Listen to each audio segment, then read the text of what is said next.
Section 38 of The Man from Snowy River and Other Verses by Banjo, Paterson. LibriVox.org. In Defense of the Bush.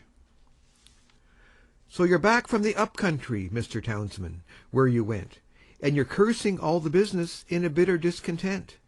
Well, we grieve to disappoint you, and it makes us sad to hear that it wasn't cool and shady, and there wasn't plenty beer.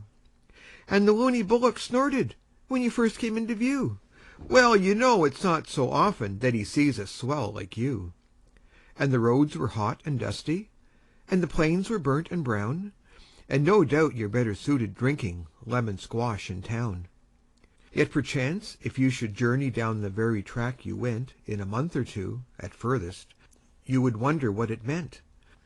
Where the sun-baked earth was gasping like a creature in its pain, you would find the grasses waving like a field of summer grain.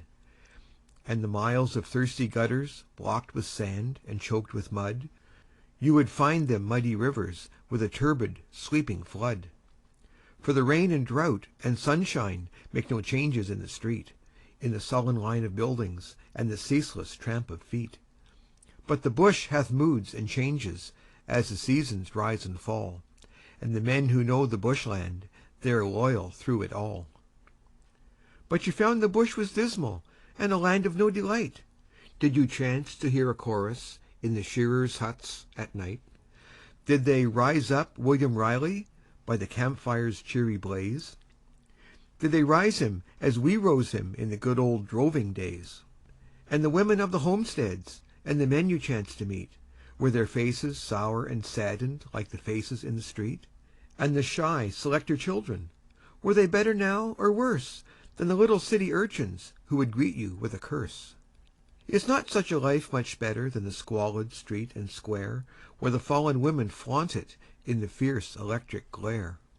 Where the seamstress plies her sewing till her eyes are sore and red in a filthy, dirty attic, toiling on for daily bread? Did you hear no sweeter voices in the music of the bush than the roar of trams and buses and the war-whoop of the push? Did the magpies rouse your slumbers with their carols sweet and strange? Did you hear the silver chiming of the bellbirds on the range? But perchance the wild bird's music by your senses was despised, for you say you'll stay in townships till the bush is civilized. Would you make it a tea garden, and on Sundays have a band where the blokes might take their donnas, with a public close at hand?